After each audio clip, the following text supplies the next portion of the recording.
Hey, what's up, everybody? This is Tim Hart, branch manager of Van Dyke Mortgage here in Fort Myers. Welcome to an episode of the Heartbeat Show podcast. Got a special guest, been in the mortgage business since 2001. He's been around the entire time and longer.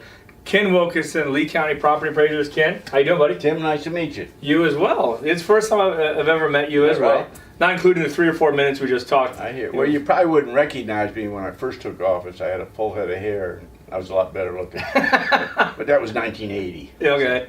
Right. I started in the mortgage business in 2001, so I've already Okay. lost my hair. It's creeping all back in here. Oh, yeah. It's happening quick. You're not supposed to agree with that part. Well, you know, for your benefit, hopefully they'll have this true hair growth thing going. You'll be all right. Hope so. Well, hey, you guys. Ken is our property appraiser here in Lee County. Lee County doesn't collect income tax, or they don't collect income taxes. Correct. Sales tax. There's not a state tax, etc. Yeah. Yeah. Just property taxes funds a lot of it, right? It does. If I recall the last time I checked, I think it's around 39% of the total budget is funded with property taxes. Okay. Yeah. Cool. So we're going to get into a lot of different stuff about Lee County, guys, with how they value your house, the Homestead Exemption. Is he a taxing authority? I know he's ready for that one, right? So we're going to do a lot of a big overview of Lee County property appraisers and the value of your home. Before we get started, though, I want to give you and your team a ton of credit. LEPA.org, LEPA.org, that's your website. Yeah, we love it. It is one of the best websites in the country because we have to find a lot of different counties and deal with that stuff. And your website, man, is top notch. So, congrats to you on that. Appreciate that. It really started going back to when I first did take office in 1980. There weren't many computers around, and I had a slight background. I had a course in college, and that's about most you could have in computers at the time. And kind of looked at that and said, well, that's going to be the future, and we need to utilize that to do the better job at a lower cost. Mm-hmm. We've really worked on that over the years. Well, I know our underwriters aren't in this area love it, like our processors, you name it, man. Everyone likes your site. Yeah. Go to LEPA. Go to LEPA. That's how we all talk about it. We've had, I think last time I checked, 2014, we had over 30 million page views. It's pretty unusual for a county property appraiser's website. Yeah, let me know when you want to sell ad space on there, okay? Yeah, we've thought about it in the past, but then we have to qualify them, and it seemed like maybe that would be a good idea, but I'm always willing to look at it again. All right, I'm a good guy. There you go. Okay. I believe it. Let's get into the property appraiser with what you guys do. So, Lee County Property Appraiser's Office, what are you in charge of? Sure. What's interesting is maybe they just don't think about it. And what makes it a little more difficult sometimes in Florida is everybody comes from somewhere else. Mm-hmm.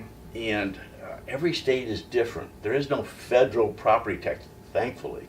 So each state, it's based on that state's constitution, that state's statutes, and what form they have of oversight, which in Florida is the Department of Revenue out of Tallahassee. So every state does it differently.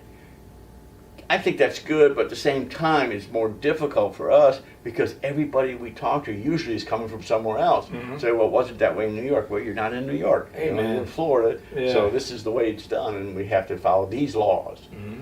And for instance, in Florida, where most states, the property appraiser, or they're usually called tax assessors, we took that word tax out of there. We don't do taxes. But as a property appraiser, we're elected. Most states are appointed. Being elected, I think, is such a benefit for the taxpayers because it's called separation of powers. More or less in Lee County, I have 91 taxing authorities that can set a millage rate. We think of the county, the school board, the cities, but there's 17 independent fire districts, water districts, drainage districts. They all get a piece of the pie, so to speak. Can I stop there? Can you let everyone know, just in case they're watching and don't know, what is a millage rate? Yeah, one mill represents $1 per thousand of taxable value, and it's called a millage rate. So it's up to the different 91 taxing authorities to tell our office every year what millage they want to apply to the new values, and that's what raises the money to fund their operation for that year. Gotcha. And it's an annual process. It starts all over again January 1st. Everything's based on January 1st. Okay. And so you have 91 of those. Yes. And so you were saying More than any county in the state of Florida. And you were talking about separation of powers, right? With that, which I think is a big benefit. I've taught assessment administration early in my career because I wanted to learn how others were doing things. Why reinvent something if it's already out there? In fact, I used to send a letter. I'd have maybe 40 assessors or appraisers in different states that I went to teach. And then in that, I would write them ahead of time and say, bring with you the thing you're most proud of in your office. And we've adopted several of those in Lee County over the years. I'm not teaching anymore. But it was a great way to build the appraisal system that we have now, is learning from others. Gotcha. Okay, cool. Good definition. Yeah. So let's get into then the people's property itself. So you do everything based on your market value or assessed value, like which term do you want to give that? Yeah, well, I think people understand market value better. Morris, every year, based on January 1st, using the prior 12 months market activity, what buyers and sellers are doing, I tell people, not only do we not do taxes, we don't do value. You say, whoa, you're the property appraiser. True. But buyers and sellers make the value. We don't. We analyze it, we record it, and then we tell the different taxing authorities what the value is in their jurisdiction. They then tell us the millage they want applied to that value to raise the taxes to fund their operation. And that's in a nutshell how the system works. So we're in 2019 when this is getting recorded. Right. So January of 2019. Correct. You went off the market value of the previous 12 months. The analyzation of the previous 12 months market activity, we cut off qualifying the sales January 1st. All that prior 12 months. Once we've done that, we have a great ability, and we're very fortunate in Lee County. We're the fourth largest county in the state, separate ownerships of real estate, Dade, Broward, Palm Beach, then Lee. But when you have as many as 80,000 sales, the more data you have, the better job you can do. So it's our job, starting in January 1st, analyzing all those sales in the different neighborhoods to come up with one of three things. The value will go up, stay the same, or go down based on that activity the prior 12 months. And that value going up or down, you guys set that, but Correct. The millage rate you don't set. So Right. millage rate stays the same, value goes Right. up, people's taxes are going to be higher because the millage rate Sure. stayed the same, value went up. Correct. I call that the biggest lie in government. Yeah, let's hear it. I knew that. Okay, yeah. And this is throughout history. Probably go back to the Bible and find this.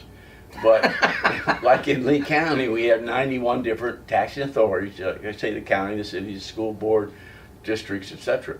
And every year we're responsible to tell them what the new value in their jurisdiction is. And we have to do that come June 1st for an estimate, July 1 for the final. Now that gets sent to Tallahassee for approval.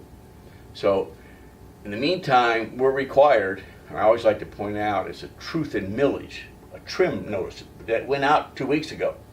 So you'll get that in the mail, and it will tell you, in our professional opinion, what we think the value is of your property. And you can question that. Of course, we get a lot of questions, well, my taxes went up. I said, I can't deal with questions about taxes. That's not my job. I'm not a revenue agent for government. I am an advocate for the taxpayer. So it's our job to get the proper value on that property. We mess up. We know that. You can't get 650,000 values correct every time. Right. So things will change that we may not have been aware of. And this is a great opportunity for the public because, Tim, there isn't another office in government, local, state, or federal, that sends an individual, I send an individual letter called a trim notice to every taxpayer in our county, property owner, and tell them what we're going to do to them. And if your problem when you get that, I enthusiastically ask you to check this out, is to, you know what your property's worth usually. And contact us if you think the value we place on your property is in excess of what you could get for it, based on what has sold. That's what it's all about. And we'll respond to that. And you have 25 days that if you don't agree with our explanation, you can actually file a petition to be heard by an independent fee appraiser from private industry, not in my office, who sits in judgment of that value. That's a phenomenal system. That's accountability. I wish every office in government went through the same thing. So I'm a big supporter of that process. If your problem is with the taxes, then you really need to go to the budget hearings. Because in that notice I send you, we will also tell you when those tax authorities, there's usually 7 or 8, that affect your property, they have to, by law, meet to adopt that, to finalize that millage. They can't raise it from what they told us they want to use. They can lower it, and that comes from pressure from the taxpayer. Yeah. But the biggest lie in government are at those budget hearings, and it's less and less, because I've been preaching this for 40 years, is that oftentimes, not always, a taxing authority elected board member may postulate to the public at budget hearing, you should be proud of us. We held the line on millage, we didn't raise taxes. Well, that's not true. Right. If, which has been true in most all years, let's say in Lee County, which is usually about the same around the state, we had an 8% increase in values overall. Well, if you leave the same millage from the prior year to an 8% base, you get 8% more money. Right. So the statement that I've always addressed over the years is don't buy the you should be proud of us, we held the line on tax, we didn't raise the millage. It's a lie. Right. Values are going up, they probably won't raise taxes. No. Right, values going down, they may have to. Yeah, and what's always interesting, when we had that crash starting in 07 for 4 years, we lost 49% of the tax roll in Lee County. It was pretty typical around the state. Yet none of the tax authorities raised the millage because they knew politically they couldn't survive. Especially in Lee County. Yeah, because the public would know who was raising taxes. So they actually ate the downfall, and they survived. Shocker. I thought it was phenomenal. Yeah, right, I know. It supported what I've been saying all these years. You know, I've always loved about the trim notices is the breakdown of the millage rate. So the year prior and the year coming, you know, and you can see who raised them and who didn't. I love that part of it. Yeah. Cool. It is a good system. Yeah, no doubt. I like it. And especially even talking to you more, man. You're a good dude, I can tell. Well, I tell people if I don't know it after 40 years, I probably shouldn't be. Well, there's a lot of people who've been doing something for 40 years and still don't know it. So how is, you explained like a property being appraised, you know, through the data and stuff, but like, are you able to, do you know like the house it's, you know, there, it's a 3.2, 1,400 square foot with a pool. Right. Like, how do you know that? Yes. That's a good question. Of course, prior to 1980, it was all done by field inspection. Okay. And you would just take a section of the county and just walk down the streets. Our sophistication level is extremely more extreme than that. A number of years ago, I made a deal with a company called Pictometry to come in and do aerials. I was the second assessment jurisdiction in the world to take their product, and I always want to go second, not first. So I want somebody else to go first and then learn from that. But with that, we were able to make quite a deal, and this is the way I deal with vendors, is they now fly annually. And you can actually tell by aerials, it's gotten that sophisticated, that any roof that has changed its configuration from the sky, it will show up with a different color. And the things we can do, and we can zoom down in and out, and you used it in leap.org, I'm sure. Mm-hmm. And you can. Well, it's Google Earth with Lee County property appraisers, stats, and everything else on it. But it's actually better than Google Earth, because Google Earth will steal your data. We maybe not. I don't want to go there. In my opinion, they have more of a macro look at things. We use a micro look because we're on the ground as well, and we have local appraisers who work in the office, and we know what can cause an outlier and stuff like that. And we spend so much of our time qualifying sales as arm's length transactions. That's a key to our business. And we even have written programs now that do about over 80% of the sales qualifying. And those that don't fit into our algorithms, they're cut out, and then we look at them separately. We call the buyers and sellers, and we want to know, what is represented here from what we're looking at is that was actually transpired. So, question. So, one of the things that we get a lot of is people are like, "Hey, they know they're underpaying for a house, right? They got themselves a good deal, and then they say, Yeah. that means my taxes will be lower, and conversely, or not, I know where you're our market going, I value. think, yeah. And then if they're like, well, I'd rather don't want to pay a higher sales price because then my assessed value would be more, And your and taxes, it's not yeah. that case, right? No. What we want, when I say qualified sale, in fact, a lot of this comes from the Department of Revenue. They have about 90 codes for any sale. It could fall in these categories. Some of them that, bank sales for some reason over the years, we don't consider them arm's length transactions. They pay too much for the property usually. There's, within families, Tim Hart, right? Senior to Tim Hart Jr., we wouldn't use that in our analysis because most often, you don't sell at market within your family. Right, it's discounted. Your favorite, yeah. And things like that, multi-parcel sales, sales where they're different boards, LLCs, but they're actually the same boards. So we have to look at every sale. It doesn't automatically fit in individual from individual, and that's why we spend so much time qualifying those sales. So if you have a bankruptcy sale, we're not going to just say what that sale was becomes a value. We never do that. It's that sale if it's an arm's length transaction, but all like sales in that neighborhood. Mm-hmm.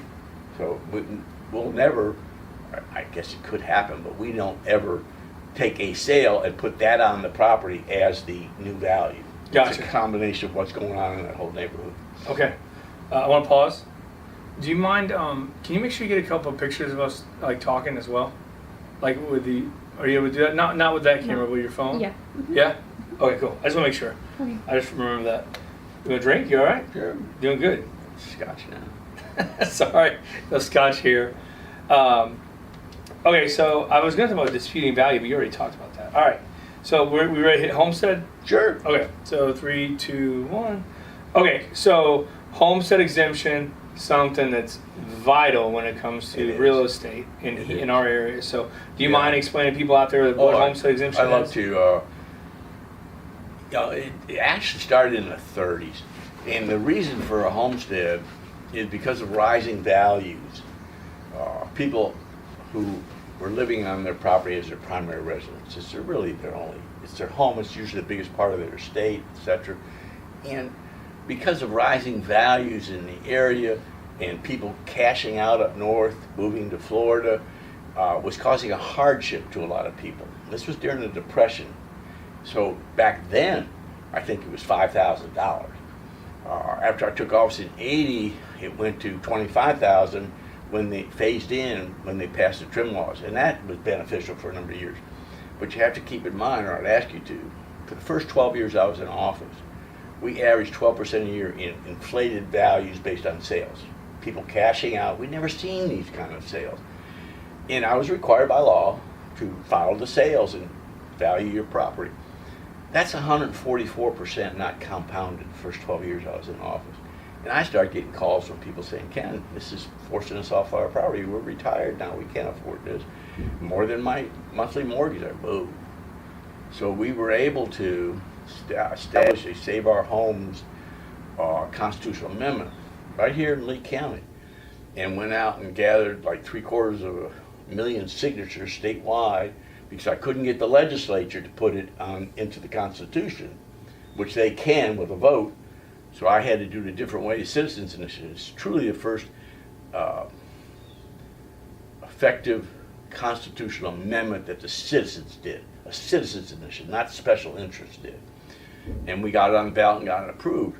So in Florida, your taxable value on your homestead property, which you have to declare and it's your primary residence, will protect the taxable value. What the millage is applied to would no longer be applied to the market value. It would be applied to the market value less the exemption, which is now up to $50,000. Yeah, right. And then on top of that, assuming it's a homestead, it has to be, it's covered under Save Our Homes, which I'm the proud father of. Some people who, during the process, spent the money called me the bastard's father, but that's for another story. So That's in that video? They were the spenders, yeah. But what it does in Florida is your primary residence, the taxable value can't go up more than 3%, or the CPI, Consumer Price Index, whichever is less. This year's 1.9. So your market value, based on your sales in your neighborhood, could be 10% this year increased. But I can only increase what that millage is applied to the taxable value, 1.9%. That's phenomenal. Mm-hmm. And it's really helped a lot of people. I couldn't be prouder of it. I want it on my headstone. I'm not in a hurry. when it's your time, you want it When on it's there. my time. I got you. And even since then I started getting calls. Ken, we love Save Our Homes. We helped you get it on the ballot. Phenomenal thing. But now we've downsized. We want to downsize. We had 3 kids then. Now we're retiring, and we don't need this home, but I can't downsize because the way it was originally written, and I never thought of it at the time, is when we move, it goes back up to market. Right. And there's a reason for that. Because then the new people, they can get locked in for the future. And that solves their problem. But the person who wanted to go to a condo, downsize, that goes up to market. So we had the experience, we wrote another Constitution amendment called portability. So now, along with the Save Our Homes value you haven't been taxed on over the years because it's been limited, you can take that with you. Mm-hmm. I mean, the realtors on the first one, when we wrote Save Our Homes, they were opposed to it vehemently. Really? Oh yeah, because they didn't, in my opinion, didn't look forward enough. But when it came to portability, and they saw what Save Our Homes did, they saw portability as just opening up the market, which it did. So I mean, I don't want to. Our biggest backers, yeah. Yeah, I don't want to move to this new spot because I'm going to be hit with 4,000 a year in taxes or 1,000 or whatever it was. Right. Yeah. Yeah, I can see that. But now you can take some of that, if not all of it, with you to a new home within Florida. So I got a few of my friends, viewers, whoever you want to call them, sent in some questions. Okay, so that's one of them. It's Kathy Dodd. She from Remax. What's up, Kathy? She had asked about portability, and so her question was, which you already kind of explained it, but also, what is the time frame? How long do you have to file good point. portability? Yeah, it's a 2-year time frame from the time you sell and from the time you set down your next homestead within the whole state. It's not limited to Lee County or wherever you have your original homestead. It's really a little less than that, but the best way to explain it is 2 years from the date of that sale, so it may not be 2 full years in the tax roll. So I say the appraisers in Florida, we see that as being kind of restrictive, and not everybody can do that work within that time frame. So we've had legislation in that we sponsor and support. I'm not saying I sponsored it, I can't sponsor it, but the legislature, we got help. And we're going to expand that out to 3 years. But right now it's currently 2 tax roll years. Okay, gotcha. Yeah. And so you touched on this earlier, but I want to make sure I ask the question so you get a chance to directly answer. Sure. Is Lee County Property Appraiser a taxing authority? No. No. Those are the ones we spoke of earlier, the 91. Your county, your cities, your municipalities, your drainage districts, your water districts, your 17 independent fire districts. No, we don't set a millage rate. We are separately elected, which is a very positive thing. It's called separation of powers. None of those taxing authorities that actually raise it or get the taxes, let's say, they can't put pressure on the local appraiser's office to not appraise their area because they're up for election. It's called separation of powers. Yeah. So and most states are not that way. Most are appointed. North Dakota, I use as an example. I think they have 1,700. They call them assessors appointed. Well, that's like one assessor for 10 people. How many? Yeah. 1,700? Yeah, we've got 67. Is there 1,700 houses in North Dakota? Not in any jurisdiction. But it's not a good system for efficiency. Yeah. And cost effectiveness. So like you say, I've taught in many states, and I really think Florida has the most progressive, has more technology that we use, and a lot of it has to do with we're separately elected. We don't go to the different taxing authorities to get our budget. Department of Revenue, which is staffed with appraisers as well, they understand what resources we need to do the job for the best we could. And it's all positive that Florida, in my opinion, has the best system of all the states. How long is your term? 4-year term. When you up for re-election again? It'll be 2020. 2020. Okay, all right, coming up. Yeah, you running again? Haven't decided. Okay. I'm 75 years old, so that if I had another term, I'd be 80, and I never in my life imagined still working full time at 80. So that's in my mind. At the same time, I still love the work. Say you seem really passionate. Yeah, you I like know. And I've always done the public relations where many offices have a public relations officer. Well, I think the taxpayer needs to hear it from the elected official. So I don't have any problems going out and speaking with the public because I believe in what I'm doing, and I'm expecting I'll probably make an announcement in January. So if there's people out there thinking about it and are afraid to run against me, I want you to keep thinking that way. But if I decide not to run, then I'm going to have enough time for those who are thinking of it. Yeah, good luck running against you, though. Yeah, I appreciate that. Yeah, right. Okay, so let's get into the exemptions. So it's not just the primary residence, right? So there's several other exemptions. Do you mind touching on those? Yeah. Probably don't have enough time to get them all. I think we have... Maybe the main ones? Yeah. I think now there's like 27 in the statutes and our Constitution that we have a lot of veterans exemption. I'm a Vietnam vet myself. Thank you for your service. Well, thank you. And I really support the veterans that way. I mean, nothing I can do about it, but I want to make sure they get anything they're entitled to. So we like it when people talk about the exemptions because they may not have thought that they might qualify and they need to come in. And we have a lot of blind, paraplegic, if you're confined to a wheelchair. They all have stipulations, 2 certificates from 2 separate doctors affirming your affliction, etc. And we have some that are income based, more or less. If somebody has a limited income, I think it's around $30,000. There's other exemptions that can qualify if they're a senior and they have limited income. Some can even get to the point of like no property taxes. But contact our office. We'll be happy to talk about the different exemptions, but there are a lot of them. And each was put forth with a lot of, I think, intelligent thinking behind it, not necessarily me thinking of it, but from all over the years, we've developed these 27-some exemptions.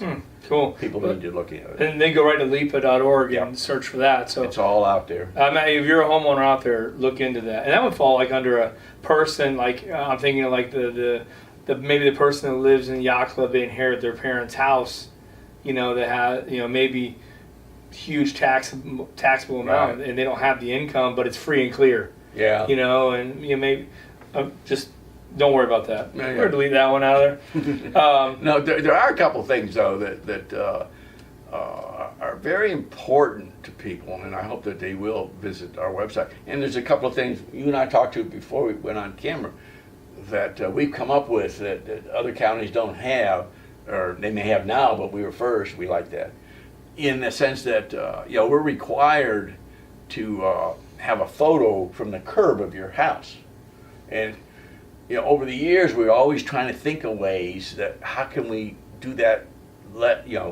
more cost effective. And one, I think, in my chief deputy I have a senior staff meeting every Thursday afternoon. There's only 3 of us sitting there, and he had the idea that Ken, he's a big IT guy. He says, look, these phones, cell phones. So now, if you don't like the picture in our website of your structure, your home, take it, send it to me. We have a program that'll accept it, or send it back and say, no, you've got cars and we don't want license plates, or you got your realtor pounding in the sun. No, we can't have that. Nice. Yeah. We have certain restrictions on it, but it's benefited. One other quick thing, we made a deal with the school board probably 7-8 years ago, and I love this. I love talking about it. Yeah, Tim, this program, I couldn't be prouder of it. And every year I'll go back when they're working and talking to them and stuff like that, and we give them a certificate. But these are special ed kids in high school who are limited in some capacities.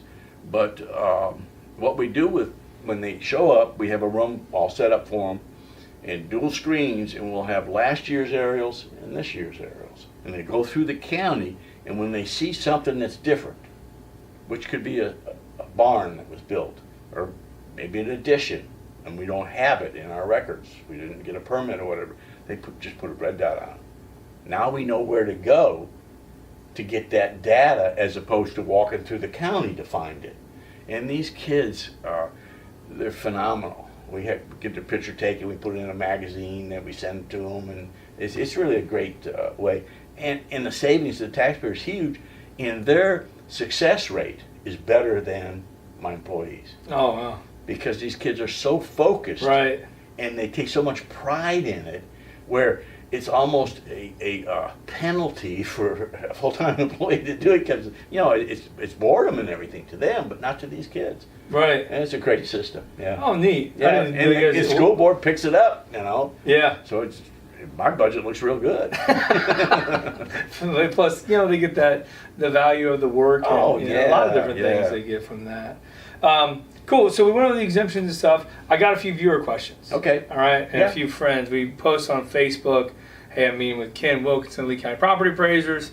Send in your questions. So I knew I was going to get this one, so we got to ask it just to make fun of him a little bit. Jake Bowman, try to sneak this in there. He said, can you lower my taxes? Jake, I hate to tell you this, but I don't do taxes.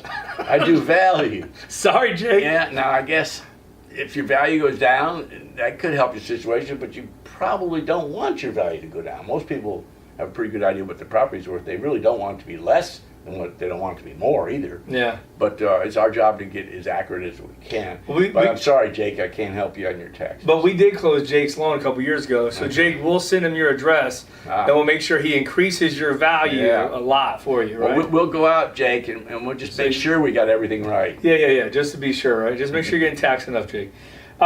Just kidding, Jake. So, Heath Draper, I like this question. What is the oddest thing you've ever seen for the properties? Like what's one of the most unique situations you've had out there? Probably wouldn't be me so much because I don't do actual field work, but we've had several encounters with animals, dogs and etc. I'm trying to think of some of the more unique ones. I know that I'll get some correspondence that's kind of unique. I remember somebody from the north writing me and saying, just tell me, well, I have a lot at Lehigh Acres, and my aunt's lot, or something like that, can you help me find it? Help you find it? Yeah. And so we found it, and I went out, and they took a picture of me standing at the crossroads. I says, it's right down there. And I've had some kind of funny things at different times. I have my life threatened, but that's a different story. Other than that. More than once. And they had to go out and talk to the man. A couple of different ones. But how many times has your life been threatened? 4 or 5. It's a good year, not so far this year. Yeah. You're talking about August. Yeah. No. Just this month, 4 times. No.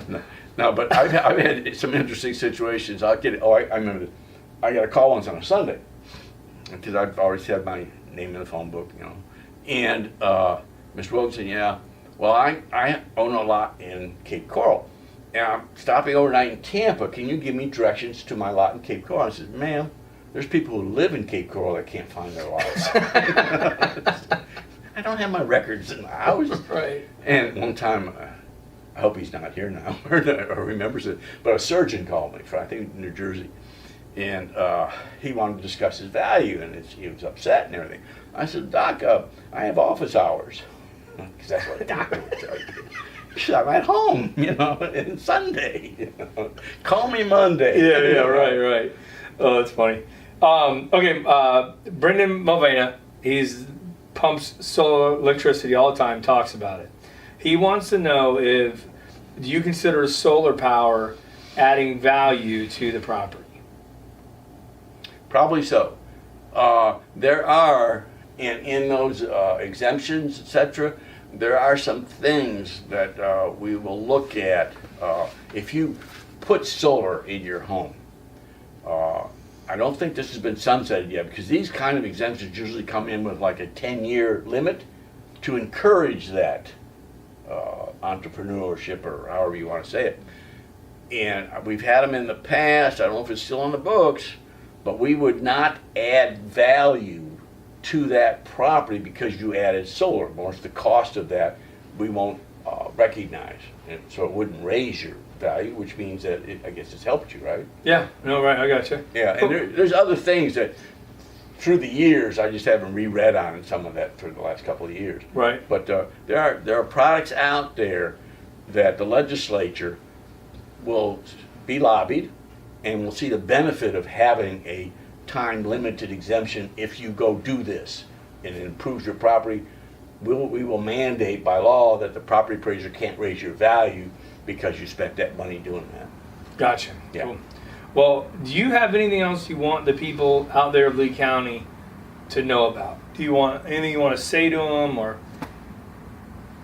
Not really. Like I say, it's going on 40 years, and from the beginning, I felt that the future in business, the career I chose to do it right, is really going to be based with technology, and we've been able to follow up with that. It was timing, as far as I'm concerned, and I had some background limited, and it has really benefited the taxpayer, because our office now has the lowest cost per parcel, not only in Florida but North America, to studies that have been done in the past, and every year Department of Revenue does one. I'm proud of that. I'm proud that after almost 40 years, when I took office, I had 78 employees. My predecessor did. Today we have 77. So, and we One less in all that time. And we've been up to 130, but it's recognizing at certain periods, because of what we're putting into infrastructure, resources into computerization and everything, we never had to fire somebody because this computer took their place, but we didn't always replace somebody because the computer was there doing the job more accurately and faster. The thing I'm most proud of is, without a doubt, the employees we've developed over the years, the confidence I now have in them, and if I do walk away and be done, I can do it very happily. Yeah, cool. Well, that was fun. Yeah. That was great. That was very informative. good time. Thank you. I enjoy doing this. Yeah. Make sure you guys. Do I have to go back to the office? It's a bit of a drive, you know. Time to call it a day. Could be. It's a Friday. Yeah, Chili's is down the road. Go hit them up. Yeah. Well, hey, Ken, I appreciate it. Thank you, sir. You bet. That was Nice meeting awesome. you. Yeah, Yeah. you as well. And so you guys, make sure your homeowners, they're very responsive via email. Check out LIPA. Do your research. Share this with that homeowner that maybe you think falls for the exemption, or can claim these exemptions, or maybe they don't even know about them, or they just want the information. So again, that was awesome. So thank you very much. I appreciate you on that. Yeah. And if I can ever help any of you guys out there with your mortgage needs, give me a shout. Call my office, 239-437-4278. And again, thanks for watching, you guys. Take care. Bye-bye. You did good.